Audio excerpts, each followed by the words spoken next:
Hello everyone. Today I am going to teach you about the shell structures, shapes and their sizes. आज के इस video में हम लोग शेल के शेप और साइजेज के बारे में जानकारी प्राप्त करेंगे। तो उसी क्रम में हम लोग आगे बढ़ते हुए सबसे पहले शेल के साइजेज को देखेंगे। Sizes of the cell. Sizes of the cell. Cell की आकार, प्रकार, आकृति, प्रकृति किस तरह की होती है, इन सभी फैक्ट्स को हम आज के इस वीडियो में जानेंगे। The cells of plants and animals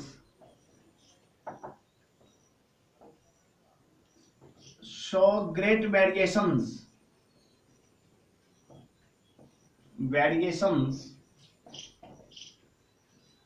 in their sizes. कहने का मतलब है सेल, चाहे वो प्लांट सेल हो या फिर एनिमल सेल हो, दोनों में डिफरेंशिएशन है। साइज को लेकर के वेरिएशन है, हमेशा वो घटती बढ़ती रहती है। हम एक प्लांट के सेल से हम एनिमल के सेल की तुलना नहीं कर सकते हैं, क्योंकि वो डिफरेंशिएट कर जाता है एक दूसरे के प्रकृति से। Most of the cells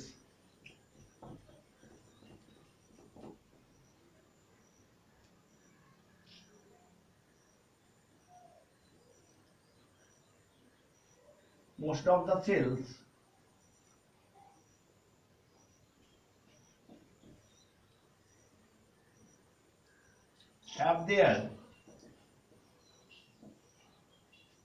own characters.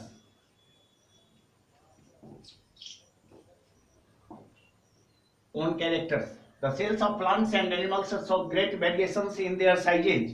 इनके प्लांट सेल और एनिमल सेल के साइजेज में ग्रेट वेरिएशंस मिलता है, एक दूसरे से समान नहीं होते हैं वो। Most of the cells have their own characters, और चाहे वो प्लांट के सेल्स हों या फिर एनिमल्स के सेल्स हों, उनका जो है सो अपना खुद का कैरेक्टर होता है, खुद की उसकी चारित्रिक विशेषताएं होती है। The sizes of the cell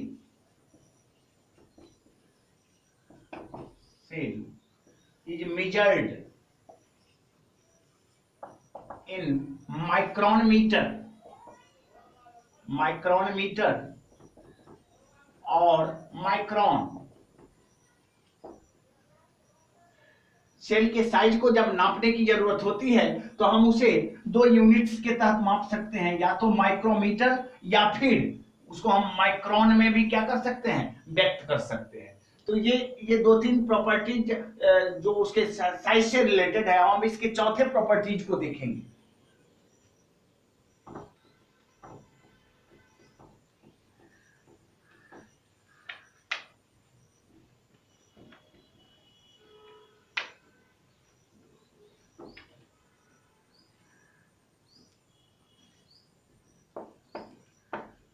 The sizes of the cell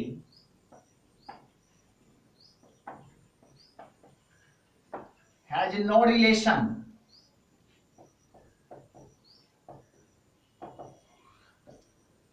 to the sizes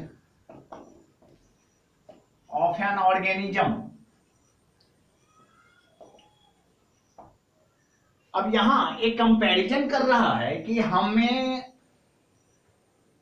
जीवों के सेल के साइज की जरूरत नहीं होती है, उसके कंप्लीटली उस ऑर्गेनिज्म के साइज पर वो डिपेंड नहीं करता है। ऑर्गेनिज्म बड़ा हो, ऑर्गेनिज्म छोटा हो, ऑर्गेनिज्म माउस होगा या ऑर्गेनिज्म जिराफ होगा। एक आपका जो है सो लॉन्गर और ब्रॉडर एनिमल है, एक वहीं पर जो है सो स्मॉलेस्ट है। माउस को हम एक छोटा जीव मान सकते हैं और जिराफ को एक बड़ा जीव मान सकते हैं। For example, the cells of giraffe will not be longer or larger than those of mouse.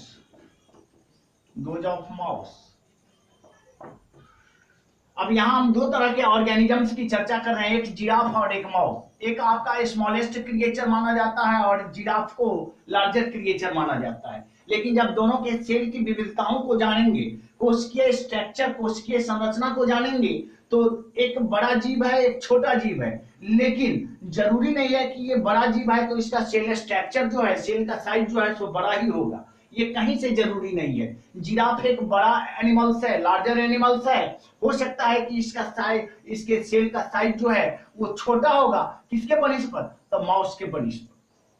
Dear student, अब हम टिपिकल सेल के स्ट्रक्चर को देखेंगे कि सेल की बनावट किस तरह की होती है। तो अब हम सेल स्ट्रक्चर्स को जानेंगे।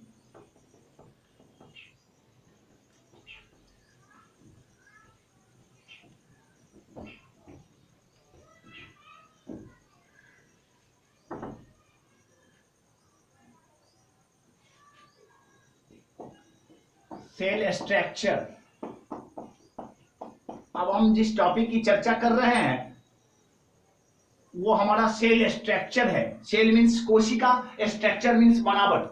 अब भिन्न भिन्न तरह के जीवों में सेल स्ट्रक्चर या कोशिकीय बनावट किस तरह की होती है, हम इन फैक्ट्स को जानेंगे।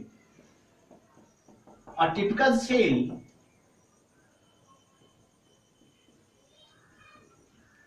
Is made up of 3 basic parts. 3 basic parts. कोई भी एक सेल की जो प्रकृति की हम कंपैरिजन या डिटेल करेंगे तो प्राय हर एक तरह के सेल जो होते हैं वो 3 तरह के बेसिक पार्ट से बने हुए रहते हैं, जिसमें से हमारा पहला है cell membrane,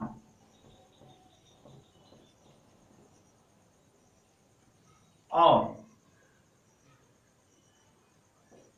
plasma membrane.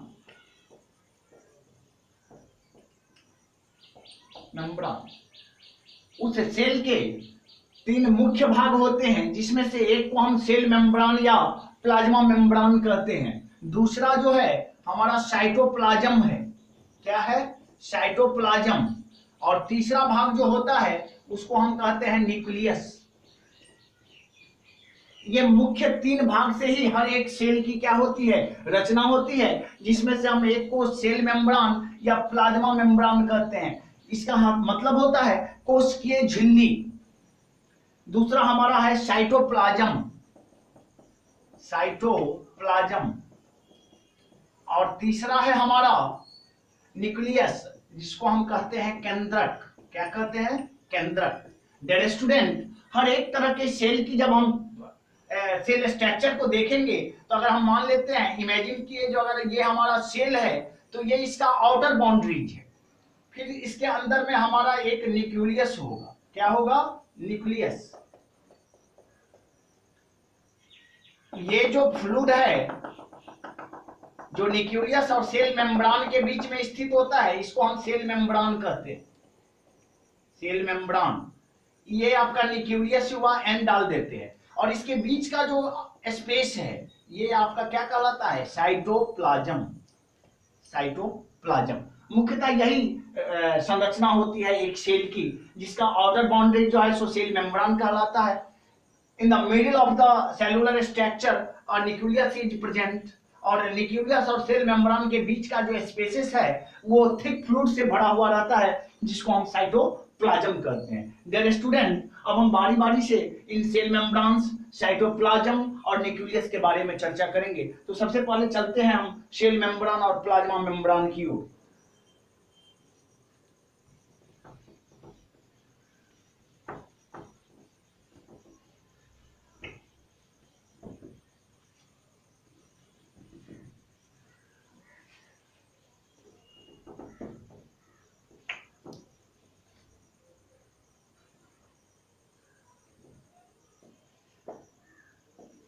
Cell membrane और प्लाज्मा मेम्ब्रान। कोशिकीय झिल्ली।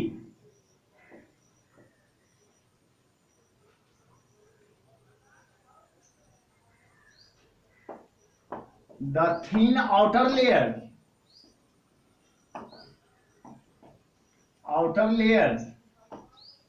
of the cell is called the cell membrane or the plasma membrane. Plasma membrane.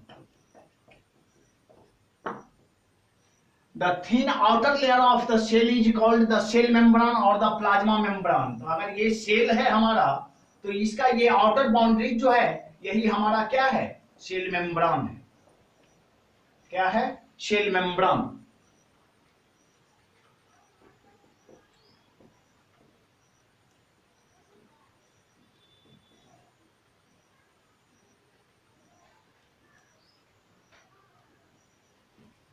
The cell membrane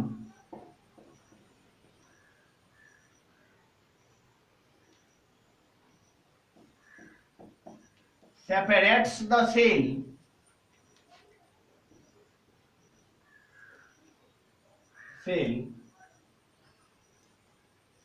from the components of the surroundings.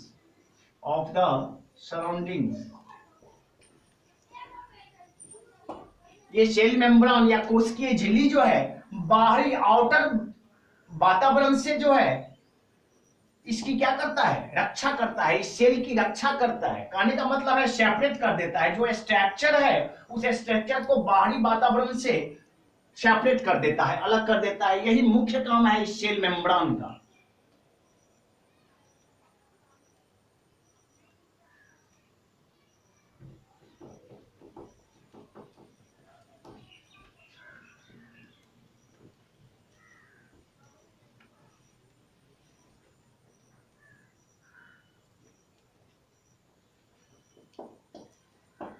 It is selectively permeable. Permeable means होता है पारगम्य. पारगम्य जो are पार दिखाई दे. कैसा होना चाहिए, जो आर पार दिखाई दे. It is selectively permeable and allows water, minerals and other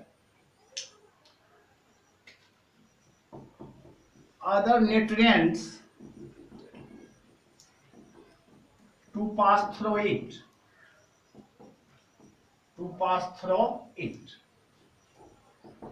ये एक प्रकार का सेलेक्टिवली चयनात्मक सेलेक्टिवली परमीबल पारगम्य झिल्ली होती है जो कि अपने द्वारा वाटर, मिनरल्स और अन्य तरह के पोषक पदार्थों को आवश्यकता अनुसार लेकर के और शरीर के अन्य भागों में क्या करता है, फैलाता है. In an animal cell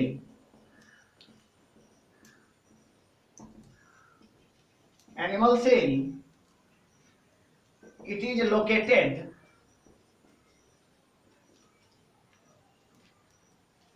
at outermost layer while in plants it is protected by the cell wall. Animal cell में ये आउटर मोस्ट लेयर की तरह स्थित रहता है, जैसा कि अभी हमने कुछ देर पहले डिस्कस किया, जिसका आउटर बाउंड्री जो होता है वो एनिमल सेल में होता है. लेकिन जब प्लांट सेल की हम चर्चा करेंगे तो ये सेल मेम्ब्रान जो है एक प्रकार के कोशिकीय भित्ति के द्वारा, जिसको हम सेल वॉल कहते हैं, उसके द्वारा ये छुपा हुआ रहता है, ये ढका हुआ रहता है. तो हम एनिमल सेल में सेल मेम्ब्रान को आसानी से परख सकते हैं, खोज सकते हैं. लेकिन जब हम प्लांट सेल की चर्चा करेंगे तो उसमें सेल मेम्ब्रान जो है इस कोशिकीय भित्ति के द्वारा ढका हुआ रहता है. डियर स्टूडेंट, अब हम सेल मेम्ब्रान के बाद साइटोप्लाज्म की चर्चा करेंगे, जो एक प्रकार का जीव द्रव्य होता है. क्या होता है? जीव द्रव्य. सेल को जीवित रखने के लिए, ऑर्गेनिज्म को जीवित रहने के लिए इस प्रकार के थिकेस्ट लिक्विड की जरूरत होती है, जिसको हम साइटोप्लाज्म कहते हैं या फिर जीव द्रव्य कहते हैं।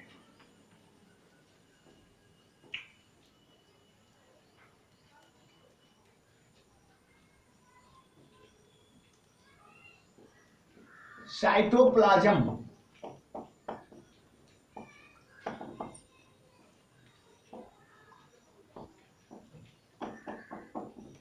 it is a thick jelly like liquid formed inside the cell membrane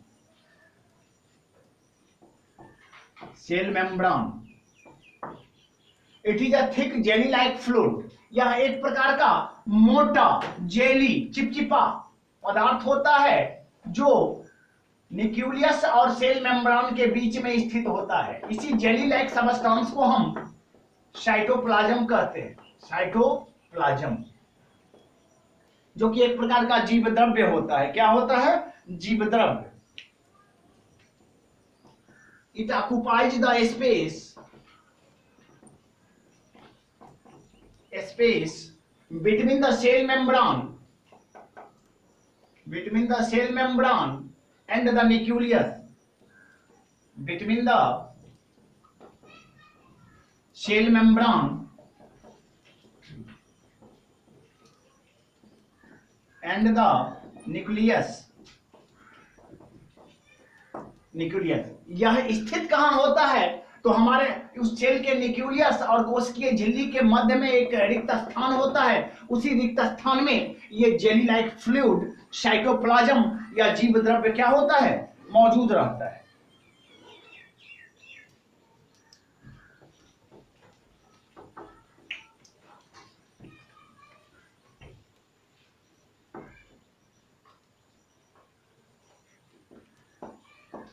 All the life activities takes place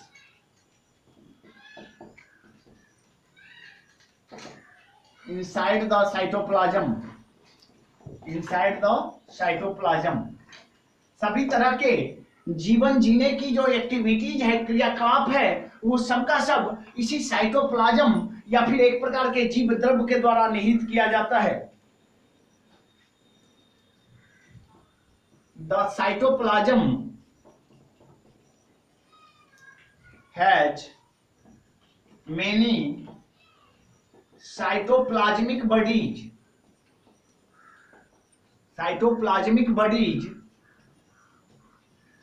called the cell organelles। इस साइटोप्लाज्म के अंदर में बहुत सारे सेल ऑर्गेनिल्स या कोशिकीय अंगक मौजूद होते हैं। जैसे हम ह्यूमन बॉडी के, हमारे शरीर के भीतर में बहुत सारे सिस्टम काम करते हैं और उन सिस्टम को चलाने के लिए बहुत सारे ऑर्गन्स की जरूरत होती है, वैसे ही सेल के इस साइटोप्लाज्म में, इस रिक्त स्थान में बहुत सारे सेल ऑर्गेनिल्स या कोशिकीय अंगक मौजूद होते हैं जो डिफरेंट फंक्शन को क्या करते हैं? परफॉर्म करते हैं। These cell organelles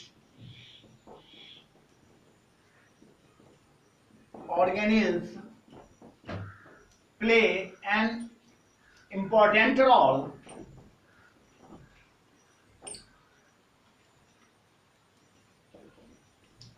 for functioning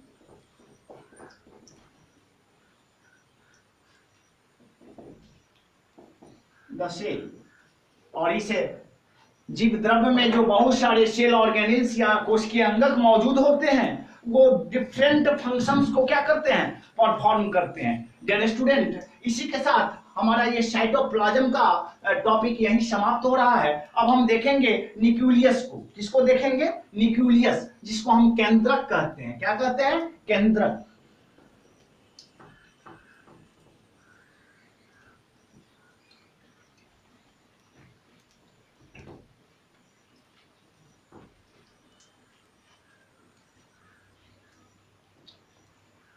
nucleus.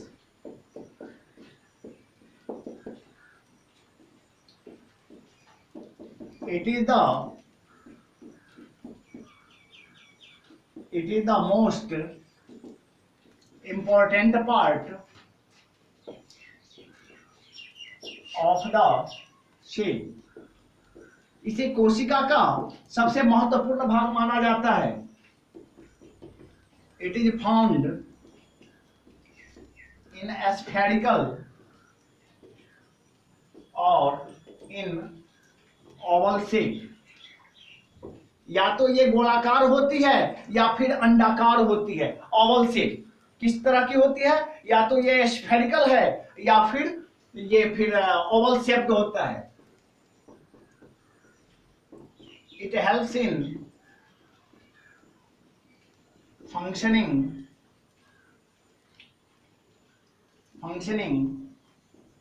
of the cellular bodies.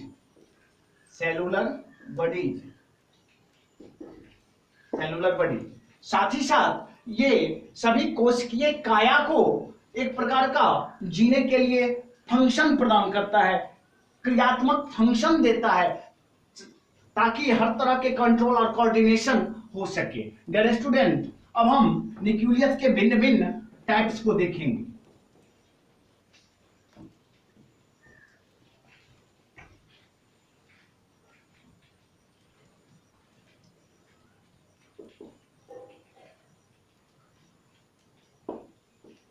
The nucleus has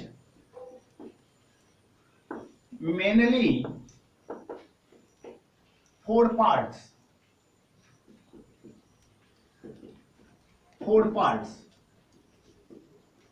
Nuclear membrane,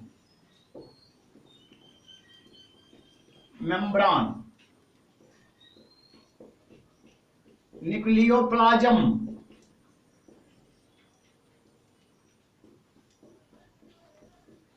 nucleolus, और चौथा जो है क्रोमोसोम्स. एक न्यूक्लियस के यही मुख्य 4 भाग होते हैं, जिसमें से हम एक को न्यूक्लियर मेम्ब्रेन, दूसरे को न्यूक्लियोप्लाज्म, तीसरे को न्यूक्लियोलस और चौथे को क्रोमोसोम्स कहते हैं. डियर स्टूडेंट, ये मुख्य 4 भाग होते हैं जो कि न्यूक्लियस से रिलेटेड होते हैं. इसके इन चारों टॉपिक्स के बारे में हम नेक्स्ट वीडियो में चर्चा करेंगे. तब तक के लिए धन्यवाद.